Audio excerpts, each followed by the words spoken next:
I never imagined I'd be here, sitting in front of a camera, about to tell a story that still makes me question everything I believed about family, about trust, about the real meaning of having a sister. You know that saying people tell you, since you're little, that blood is thicker than water, that family is sacred, that siblings are forever? Well, I grew up believing that with every fiber of my being. My sister Helenir and I were always close, or at least, that's what I thought. She's 3 years younger than me, and since she was born, my parents always positioned me as the responsible one, the protector, the one who should take care of her no matter what. And I took that seriously, guys. Very seriously.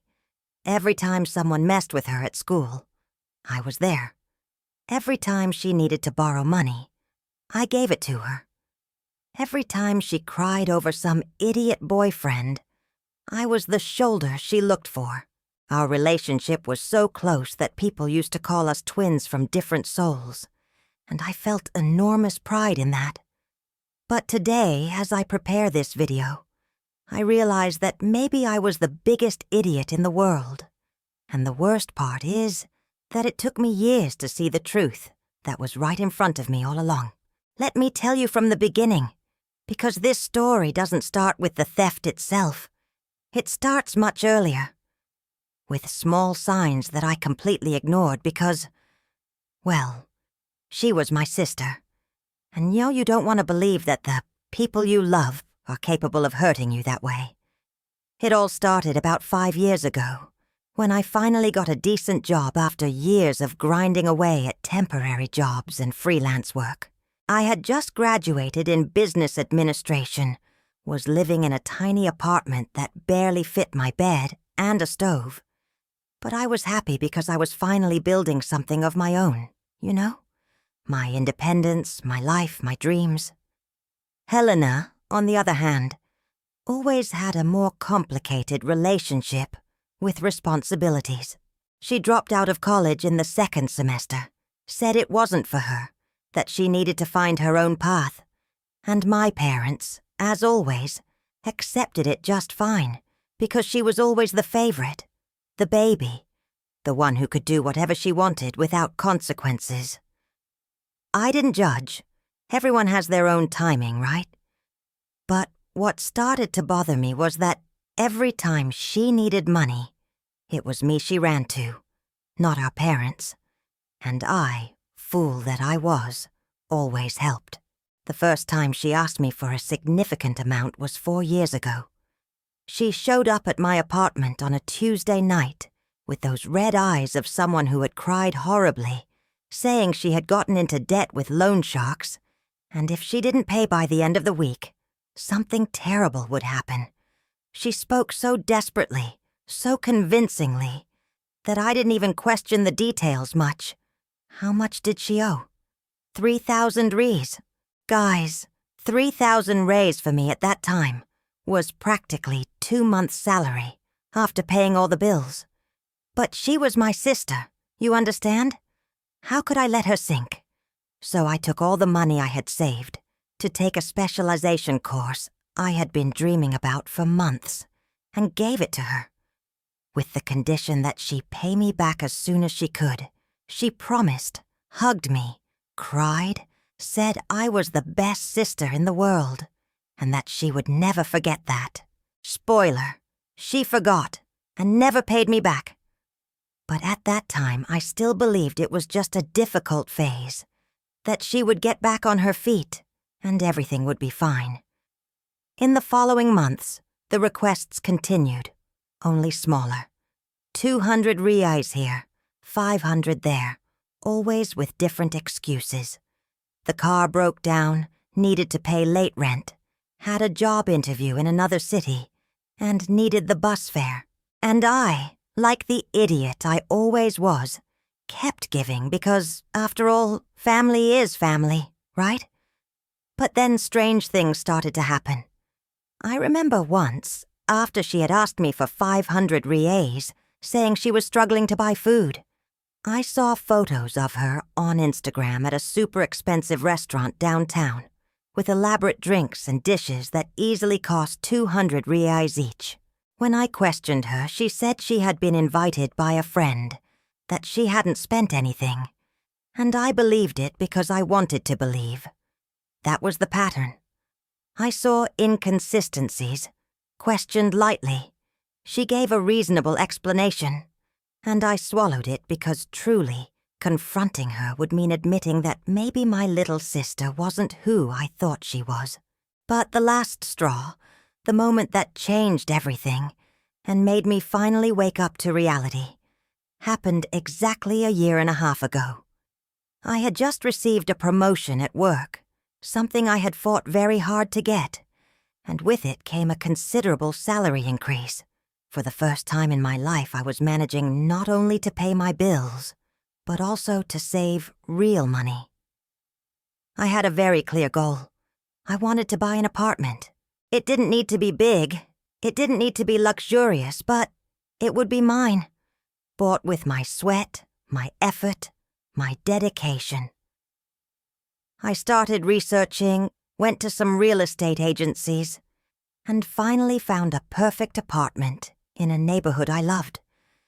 It was a bit above my budget, but the realtor told me that if I could make a down payment of 30,000 reais, the financing would be approved easily. 30,000 reais. It seemed like a fortune, but I was determined. For 8 months, I cut all superfluous expenses from my life.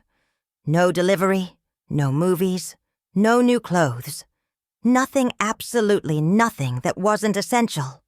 Every penny that was left over went straight to that savings account. And I got there, guys. After 8 months of sacrifice, I had 32,000 reais saved, 2,000 more than I needed, just for safety.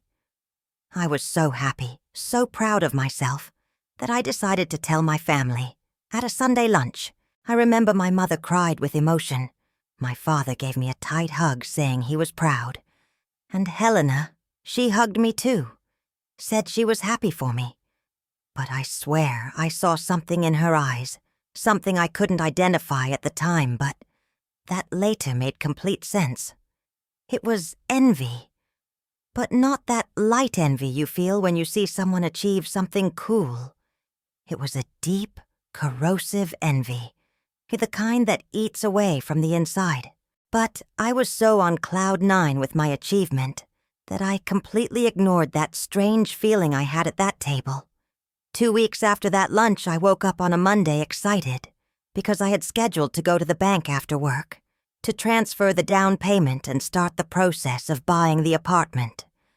I had left the money in a specific savings account, separate from everything, untouchable, sacred. When I got to the bank and asked for the statement, my heart almost stopped. The balance was zero. 32,000 reais had simply disappeared. My first reaction was absolute panic. I thought I had been hacked, that someone had cloned my account, that it was some banking scam. I went to the manager desperately, almost screaming, demanding explanations. He took me to a private room and started investigating. And that's when my world collapsed. The transfers had been made from my own account, through the bank app, in 3 different transactions over the course of a week, all going to the same destination account. And guess whose account it was? Helena's. My sister. My little sister, whom I had protected my whole life, whom I had helped countless times, whom I loved more than anything, had stolen all the money I had saved during 8 months of sacrifice. I simply couldn't process that. I sat in that bank room for about 20 minutes, in complete shock, hearing the manager talk about filing a police report, about investigations, about procedures, but nothing made sense. How had she managed to do this? How did she have access to my account? And then I remembered. A few months earlier, she had shown up at my apartment saying her phone had broken, and she needed to use mine urgently to sort something out with her bank. I let her because she was my sister, because I trusted her completely. She kept my phone for about 2 hours that day. Said she was having problems with her app and needed to make some transfers. I didn't think anything of it at the time, but now it all made sense. She had installed my bank app on her phone, had memorized my passwords that I, idiot, kept written in a note on the phone itself because I always forgot. She had planned this for months, waiting for the right moment, waiting for me to save up a significant amount, and then simply took it all. I left the bank in a state of shock I can't even describe. I called her immediately, and she didn't even answer. I sent a message. Nothing. I went straight to her apartment, and the landlady told me she had moved out a week ago, without telling anyone, even leaving rent unpaid. I called my parents, and they didn't know where she was either. That's when I realized this hadn't been an impulse. She had planned everything down to the smallest detail, had taken the money, and literally disappeared so I couldn't reach her immediately. I spent the next few weeks in a state that oscillated between pure rage and deep sadness. I filed a police report, hired a lawyer, but everyone told me the same thing. Theft cases between family members are extremely complicated, especially when there's a history of previous voluntary transfers, because she could claim it was a loan I had made voluntarily. The reality is that even with proof, even with everything documented, the process would be long, expensive, and with no guarantee whatsoever that I would recover my money. I lost the apartment, obviously. The realtor tried to hold it for a few weeks, but eventually another person made an offer, and it was sold. And the worst part wasn't even the loss of the money itself, as much as that destroyed me financially. The worst was the feeling of absolute betrayal, that everything I believed about my relationship with my sister was a lie, that I had been used for years and had never realized it. I started going over every moment of our relationship, every time she asked me for help, every time she cried in my arms, and wondering how much of that was real and how much was manipulation. The people around me had divided opinions. Some friends said I should prosecute her criminally, make her pay for what she did. Others, including some family members, said that at the end of the day she was still my sister, and that you don't abandon family, even when they're wrong. My parents were devastated by the situation, but I felt that even they didn't understand the gravity of what had happened. They kept making excuses like, "She's going through a difficult time. She must have done this out of desperation," as if that justified anything. For 3 months, I had no contact with Helena. She simply disappeared, blocked my number, deleted all social media. It was as if she had evaporated from the planet, and I, as much anger as I felt, also felt a strange emptiness, because she had been part of my entire life. And suddenly there was this giant void where she used to be. I had to rebuild everything from scratch, redo my savings, deal with the trauma of betrayal, learn to trust people again, and especially learn to establish boundaries that I had never established before. It was during this period that I started therapy, because I realized I had serious problems with wanting to save everyone, especially people in my family, even when it hurt me. My therapist helped me understand that being a good sister didn't mean being a doormat, and that true love also involves healthy boundaries, something I had never learned.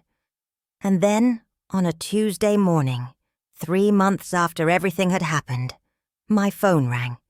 It was an unknown number, but something made me answer, and it was her, Helena. Her voice was different, thinner, almost childlike, and the first words she said were, "Hi, sister, how are you?" How was I? She had stolen 32,000 rios from me, destroyed my dream, disappeared for months, and was asking me how I was as if we were having a casual sister chat who hadn't seen each other for a few weeks. I stayed silent for about 10 seconds, trying to process the audacity of that situation. Then she continued, saying she was calling because she needed to talk to me about something important, that she was going through a very difficult time, and that I was the only person who could help her. I laughed. I literally laughed out loud, a laugh with no humor at all, because the situation was so absurd that I didn't know whether to cry or hang up right away. But curiosity won out, so I asked what she wanted, and that's when she dropped the bomb. She was pregnant, alone, without money, without a place to live, and needed my help. She said this in such a calm voice, so tranquil, as if the last 3 months simply hadn't existed, as if she hadn't robbed me, as if everything was perfectly normal, and I should obviously help her because, after all, we were sisters. I was completely speechless. The audacity was so monumental that I couldn't even formulate an adequate response. She continued talking, saying the baby's father had disappeared, that she had spent all the money trying to start a business that didn't work out, that she was desperate, and that I was her only hope. At no point did she mention the money she had stolen from me. At no point did she apologize. She simply acted as if none of that had happened, and as if I should naturally return to my role as savior sister. When I could finally speak, I asked about the money, 32,000 rees that were mine, that I had sweated to save, that she had stolen. Where was that money? Her answer shocked me even more. She said she had invested in a business opportunity that seemed incredible, that had the promise of tripling the value in a few months, but that it had been a scam, and she had lost everything. She said this in a victim's voice, as if she too had been deceived, completely ignoring the fact that she had stolen that money from me in the first place.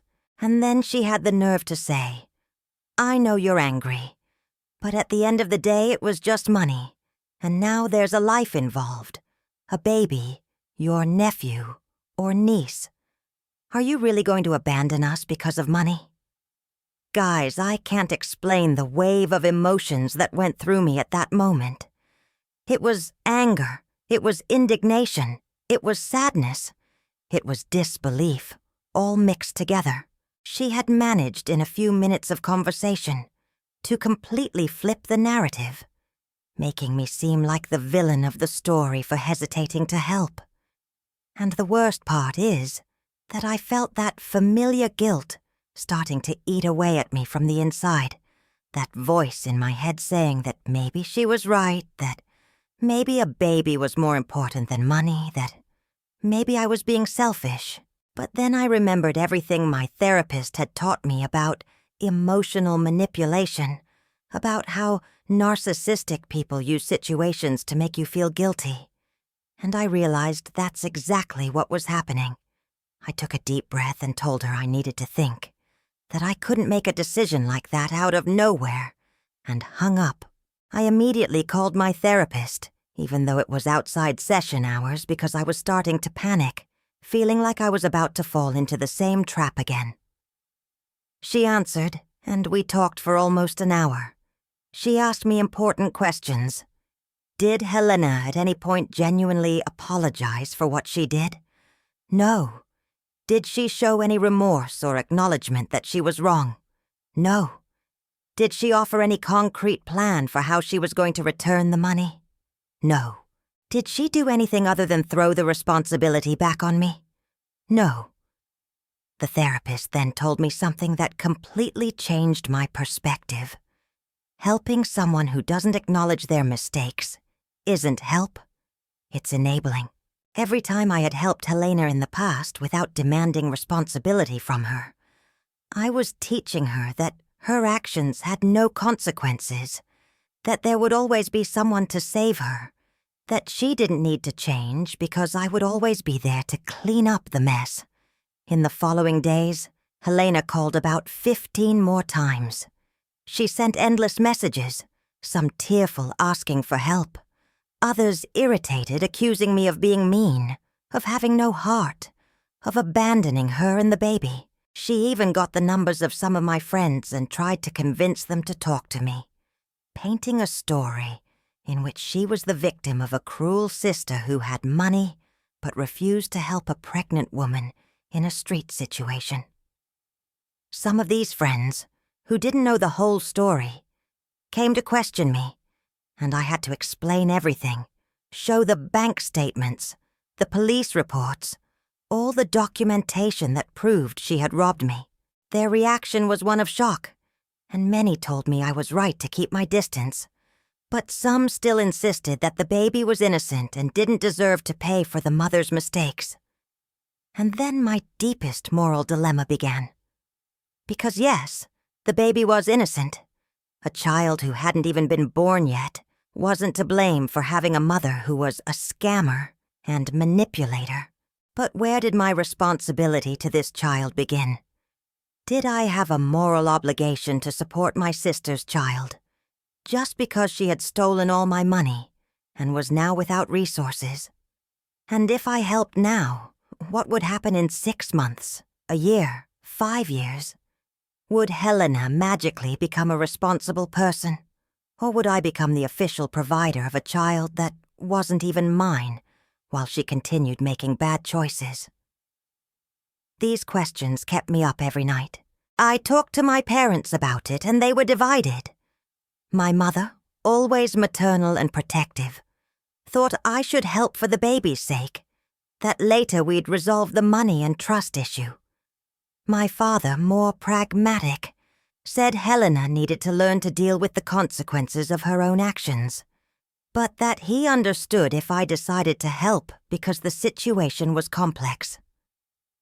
I then decided to establish some very clear boundaries. I called Helena and said I was willing to help, but with very specific conditions. First, she would need to officially acknowledge, preferably with a lawyer present, that she had stolen my money and sign a document committing to pay it back when she had the means. Second, any help I offered would be direct, meaning I would pay bills, buy necessary things, but wouldn't give her cash. Third, she would need to agree to go to therapy and take concrete steps to get a job or some source of income. Fourth, she would have to be transparent with me about her finances and accept my guidance in this area. And fifth, at the first lie, at the first sign of manipulation, I would distance myself definitively, without looking back. Her reaction was revealing. She was furious. She said I was being controlling, that these conditions were humiliating, that a real sister would help without imposing absurd rules. When I insisted that these were the only conditions under which I was willing to help, she cursed at me, called me every possible name, said I would regret it, that when the baby was born and I wanted to meet, it would be too late, that she would tell everyone what a horrible person I was. And then she hung up, blocked my number again, and returned to complete silence. I confess that shook me deeply. As much as I rationally knew I was doing the right thing, emotionally, it was devastating. I saw myself as the villain of the story, as the mean sister who refused to help a pregnant woman, and guilt consumed me. I intensified therapy sessions, talked to close friends, and gradually came to understand that her reaction only proved I had made the right choice. A person who really wanted help, who was really in desperation, would have accepted the conditions, would have committed to change. But Helena didn't really want help. She wanted a rescue without responsibility. She wanted to continue doing what she always did, knowing I would be there to save her from the consequences. Weeks went by, and I heard nothing more from her. Until one day, I got a call from my mother, completely panicked. Helena had shown up at our parents' house, 7 months pregnant, asking to stay there temporarily. My mother, with the soft heart she always had for her youngest daughter, accepted immediately. I went there the same day to talk to everyone, and the tension in the room was palpable. Helena avoided my gaze. My mother was nervous. My father had an expression of deep tiredness. I tried to talk to Helena, asked how she was, if she had done prenatal care, if she needed anything, trying to be civil despite everything. She responded in monosyllables, clearly still angry with me for not having accepted helping her on her terms. That's when I realized that maybe we would never again have the kind of relationship we had before, and that maybe that wasn't necessarily a bad thing. Sometimes we romanticize toxic relationships just because they involve family.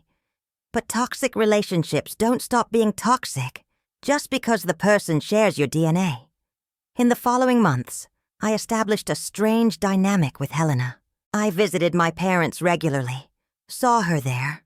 We exchanged some polite words, but there was a giant distance between us that didn't exist before. I helped indirectly, brought things for the baby, paid for some medical appointments, but always through my parents, never giving money or resources directly to her. And you know what happened? She got a job. Nothing grand, it was at a supermarket, but it was a job. She started saving some money, started making plans for when the baby was born. And I realized that maybe, just maybe, my refusal to save her one more time had forced her to grow up a bit, to take responsibility for her own life in a way she had never done before. The baby was born 3 months ago. She's a beautiful girl, and I confess that when I saw her for the first time at the hospital, something inside me melted. She was my niece, and as complicated as the situation with Helena was, that child was innocent in all of this. I've been visiting regularly, bringing things, helping where I can, but always maintaining clear boundaries. Helena and I haven't returned to having that closeness from before, and honestly, I don't think we ever will. There's a sadness in that, a mourning for the relationship we had, or that I thought we had. But there's also a peace in knowing that now our interactions are more honest, less based on manipulation, and more on mutual respect, even if distant. She never paid me back the money, and probably never will. I made peace with that, not because I think it's right or fair, but because I realized that dwelling on it was poisoning me from the inside. That doesn't mean I forgot or completely forgave, it just means I chose not to let that betrayal define the rest of my life. I went back to saving money, more slowly because now I'm more cautious, but I'm getting there. My dream of having my own apartment still exists. It was just postponed, not canceled. And I learned valuable lessons about boundaries, about the difference between helping and enabling destructive behaviors, about how family isn't a license for abuse or manipulation. The most interesting thing about all of this is that, looking back, I can see patterns I ignored for years. Helena always had problems with responsibility, always had a tendency to blame others for her own problems, always had difficulty keeping jobs or commitments. And I, in my need to be the perfect sister, always validated these behaviors by making excuses for her, getting her out of complicated situations, never demanding that she face the consequences of her own choices. In a way, I was part of the problem, not out of malice, but out of misdirected love. And that's a difficult truth to swallow. Sometimes we love people in a way that actually hurts them, preventing them from growing and becoming better versions of themselves. Today, when I look at my relationship with Helena, I see something that isn't pretty or comfortable, but is real. There's basic respect, cordiality, a recognition that we're family, but that doesn't obligate us to be close in the way we were before. And maybe that's the healthiest thing for both of us. She's learning to manage on her own, to be responsible for her own life, and now for her daughter's life. And I learned that my role isn't to be anyone's savior, not even my sister's. I can support, I can help at specific moments, but I can't and shouldn't carry another person's life on my shoulders, no matter who they are. Some people ask me if I regret setting boundaries, if I don't feel I was too harsh, especially considering there was a baby involved. And my answer is always the same. No, I don't regret it. Because if I had given in at that moment, if I had ignored the theft and gone back to the old pattern of saving her from everything, nothing would have changed. She would have continued making irresponsible choices knowing I would always be there to clean up the mess, and I would have continued being used and emotionally drained. The boundaries I established weren't cruelty. They were self-love. They were a way of saying that I matter too, that my feelings are also valid, that being family doesn't mean accepting any kind of treatment. Another question I get a lot is about forgiveness. People want to know if I forgave my sister for what she did. And the truth is that forgiveness is a complicated word. If forgiving means forgetting what happened and going back to trusting blindly like before, then no, I didn't forgive, and probably never will. But if forgiving means releasing the anger that was consuming me, accepting that it happened, and choosing to move forward without letting it define me, then yes, I'm on the path to forgiveness. It's a process, not a single event, and some days are easier than others. There are days when I look at her and still feel angry, especially when I see how she acts as if nothing had happened. But there are other days when I look at my niece and feel gratitude for her existing, even though her arrival was so complicated. Therapy helped me understand that I don't have to choose between completely hating my sister or pretending nothing happened. I can exist in this middle ground, recognizing that she hurt me deeply, but that doesn't define our entire history, that she's a flawed person like we all are. But her flaws affected me in a particularly painful way. And maybe the most important thing I learned is that I'm not responsible for fixing her, for making her become a better person, for ensuring she makes correct decisions. Each person is responsible for their own journey, and as much as we love someone, we can't live life for them. There's a specific memory that constantly comes back to mind, and that perfectly summarizes this whole situation. It was a week after the baby was born. I had gone to visit at the hospital and brought some things Helena needed. I was alone with her in the room for a few minutes while my mother had gone out to sort something at the reception, and I was holding my niece in my arms, that tiny and perfect being who hadn't asked to be born into all this mess. Helena looked at me and said, for the first time in all this time, "I ruined everything, didn't I?" It wasn't a complete apology. It wasn't the deep acknowledgement I maybe wanted to hear, but it was something. It was the first sign that maybe she was starting to see the size of the damage she had caused. I could have responded in various ways, could have unleashed all the accumulated anger, could have listed everything she had done wrong, could have thrown in her face every penny stolen, every broken promise. But I looked at that baby in my arms and simply said, "Yes, you ruined it. But now you have the chance to do differently. For her," pointing to the baby. "Not for me, not to redeem yourself with me, but for this child who depends on you." Helena started crying silently, and for the first time I felt those tears were genuine. They weren't the manipulation tears I had seen so many times. They were tears from someone who was really confronting their own mess. We didn't exchange more words at that moment. My mother came back and the tension broke. But that instant remained marked.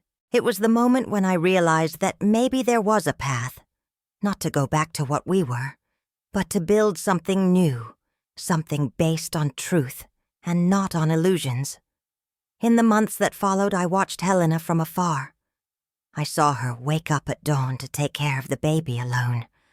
I saw her go to work exhausted, but go anyway. I saw her refuse money from my parents when they offered because she wanted to prove she could support herself.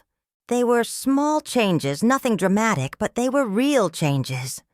And I recognized the effort, even without completely forgiving the past. Because recognizing someone's growth doesn't mean erasing what they did. It just means admitting that people are complex, capable both of hurting us terribly and of eventually trying to be better. Today, as I record this video for you, it's been more than a year since it all began. My niece is growing up beautiful and healthy. Helena is keeping the job and even managed to rent a small apartment, and I finally bought my own place.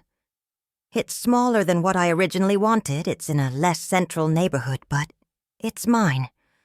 Bought with my money, my effort. And this time, no one stole from me. The feeling of putting the key in the door for the first time, of knowing that space was completely mine, was indescribable. It was more than an apartment. It was physical proof that I had survived everything, that I had rebuilt myself, that I had learned the most painful lessons and come out stronger on the other side. Helena didn't come to the small event I organized to celebrate my new home. I invited her, more out of politeness and because my mother insisted, but deep down relieved when she said she couldn't go. It's still too early. It still hurts too much. And that's okay. Some wounds need a lot of time to heal, and some never heal completely. They just become part of who we are, permanent marks that remind us of what we went through and what we learned. I've been visiting my niece regularly, bringing gifts, helping when necessary, but always maintaining those boundaries I established. And you know what I discovered? That it's possible to love a child deeply without having to have a close relationship with her mother. That it's possible to be a present aunt without being a savior.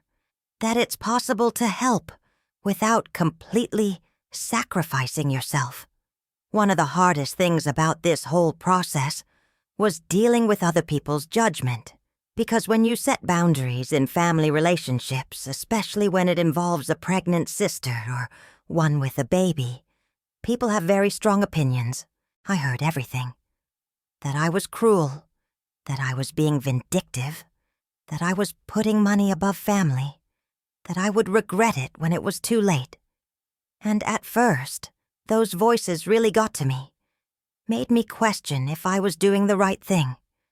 But over time, I understood that no one who hadn't lived exactly what I lived, who hadn't felt the betrayal the way I felt it, who hadn't spent months saving every penny to see it all disappear in seconds, had the right to judge my decisions. It's very easy to have an opinion about other people's lives. It's very easy to say what you would do in a situation when you're not actually in it. And that brings me to something important I want to share with whoever is watching. If you're going through something similar, if you have someone in your life, whether family or not, who is constantly using you, manipulating you, making you feel guilty for establishing basic boundaries, I want you to know that it's okay to protect yourself. It's okay to say no. It's okay to distance yourself, even when it hurts, even when other people don't understand, even when you feel guilty. Because at the end of the day, you have to live with the consequences of your choices. And if those choices lead you to a place where you're constantly drained, used, and undervalued, then it doesn't matter who that person is or what title they have in your life. You have the right to protect yourself. I also learned that there's a huge difference between being selfish and having self-love. Selfishness is only thinking about yourself without considering others. Self-love is recognizing your needs and boundaries as valid, even when that means disappointing someone.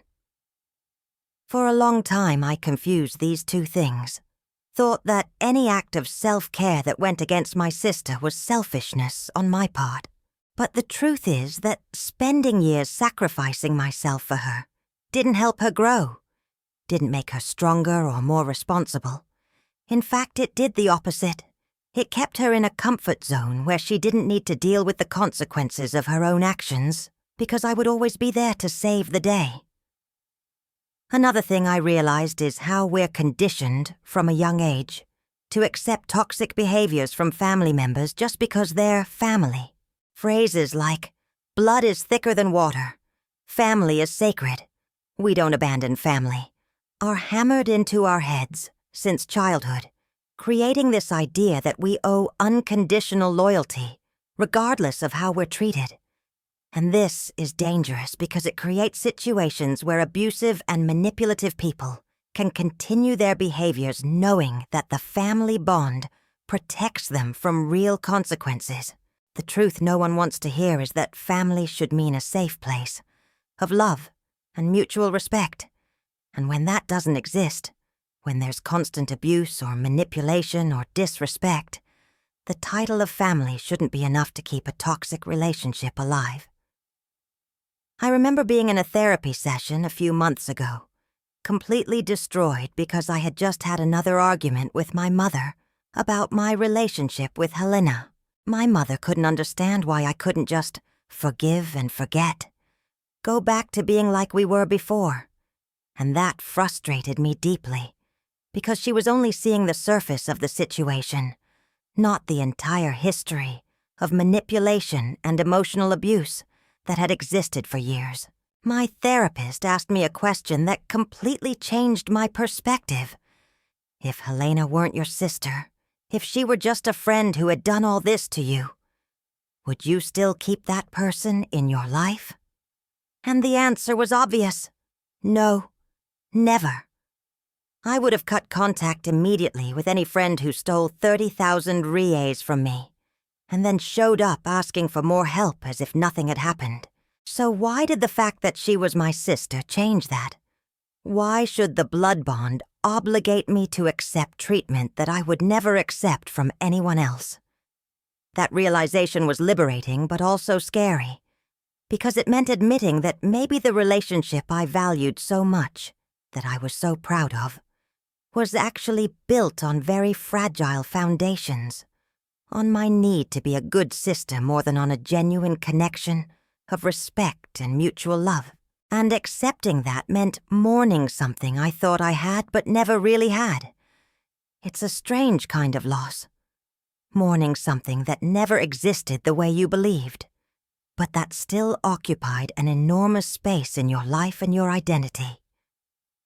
During this whole process, there were moments when I almost gave in. Moments when the guilt was so overwhelming that I grabbed the phone ready to call Helena and say, forget everything, that I would help without conditions, that we would go back to being like before. Usually those moments came late at night when I was tired and vulnerable, or on holidays when her absence felt more present. But every time I was about to give in, I forced myself to remember everything that had happened. Not just the theft, but years of small manipulations, broken promises, being treated like a walking ATM instead of a sister. And then I would breathe deeply and put the phone away, because I knew that giving in at those moments would be taking a step back in all the progress I had made. One of the most surprising things about this whole journey was discovering how many other people went through similar situations. When I finally opened up about what had happened, not to everyone but to close friends and eventually in support groups, I was shocked at how many similar stories I heard. Siblings who stole inheritances, parents who emotionally used their children, family members who manipulated and then acted like victims when confronted. This network of people who understood exactly what I was going through because they had lived their own versions was fundamental to my recovery. Because when you're in the middle of the storm, when people around you are judging you for not forgiving and forgetting, having someone who looks you in the eyes and says, I get it, I went through this too. You're not crazy.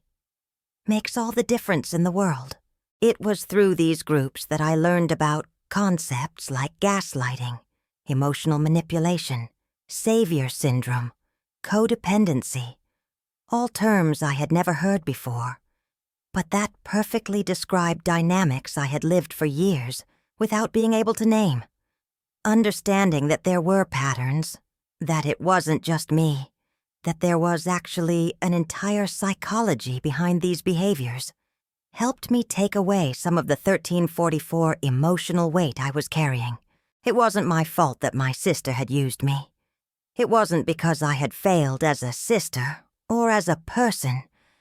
It was simply because some people are like that, have these manipulative tendencies.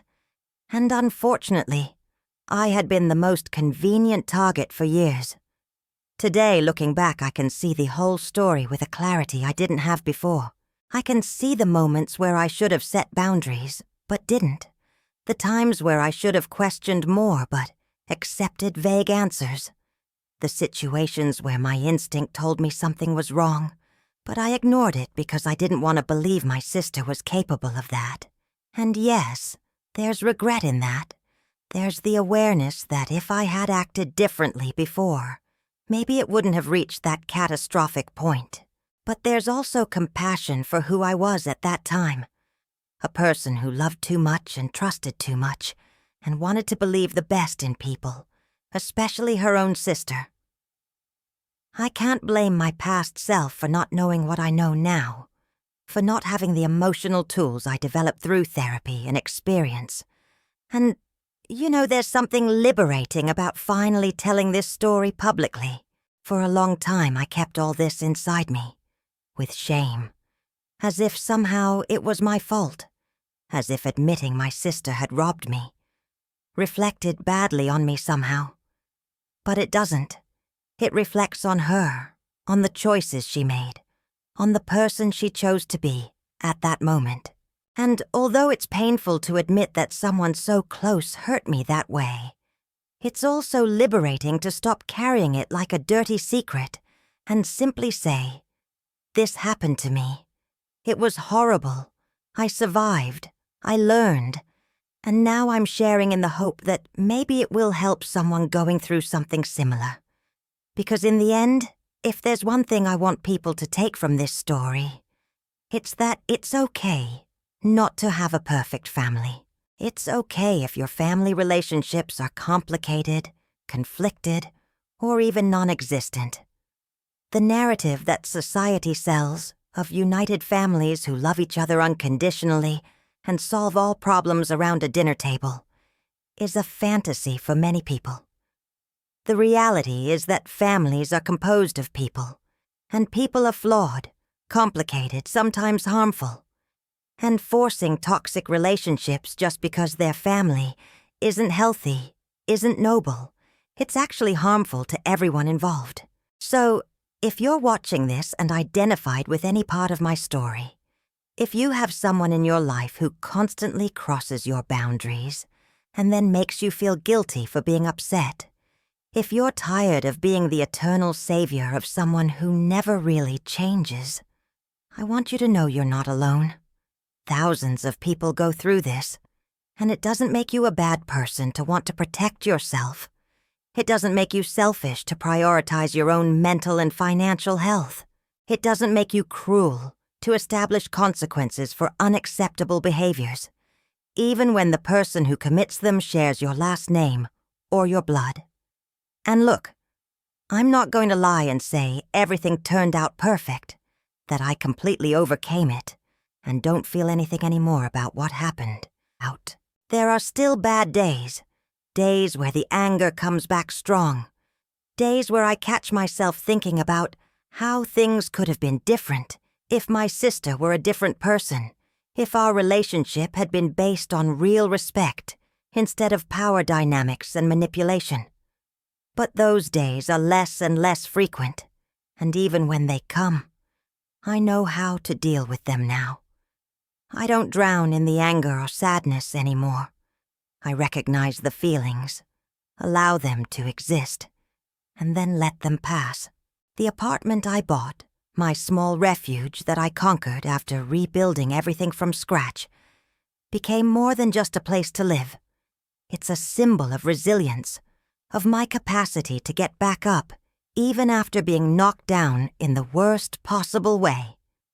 Every room, every piece of furniture I carefully chose within my budget represents a victory over the circumstances that tried to destroy me. And when I'm there, alone and at peace, looking out the window at the city, I feel a deep gratitude, not just for having that space, but for having become a person strong enough to conquer it. Recently, on a visit to my parents' house where I ran into Helena, we had a brief but significant conversation. She was feeding her daughter, and I commented on how fast the baby was growing. Helena looked at me and said something that caught me by surprise. "I know you'll probably never completely forgive me, and I understand. If the positions were reversed, I probably wouldn't forgive either." It wasn't the elaborate apology that maybe a part of me still wanted, but it was honest. It was her acknowledging, even if belatedly, the gravity of what she had done. I responded that forgiveness is a process, and that we were where we were, and that the most important thing now was for her to be a good mother to that child. And it was true. At that point in my journey, I no longer needed big declarations or dramatic regrets from her. I just needed her to take responsibility for her own life and for her daughter's life, and stop involving me in her problems. So that's it, guys. This is my story. The story of how my own sister stole 32,000 riels from me, destroyed my dream of buying an apartment, disappeared, and then had the audacity to reappear months later pregnant and asking for help as if nothing had happened. It's a painful story. It's a story that still affects me, but it's also a story of survival, of learning to set boundaries, of discovering that sometimes true love means letting people deal with the consequences of their own actions. I don't know what my relationship with Helena will be like going forward, if we'll manage to build something new and healthier, or if we'll continue in this polite but cold distance. Honestly, it doesn't matter. The most important thing is that I learned to value myself, to protect my peace, and not to accept crumbs of respect from anyone, not even family. And now I want to hear from you who are watching. Have you gone through something similar?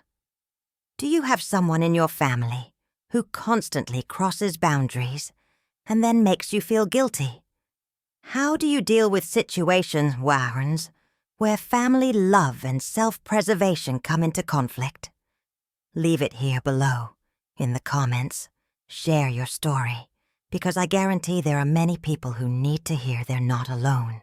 And if this video helped you in any way, if you identified or know someone who needs to hear this, leave that like and subscribe to the channel, because I'll continue bringing honest conversations about family relationships, healthy boundaries, and personal growth.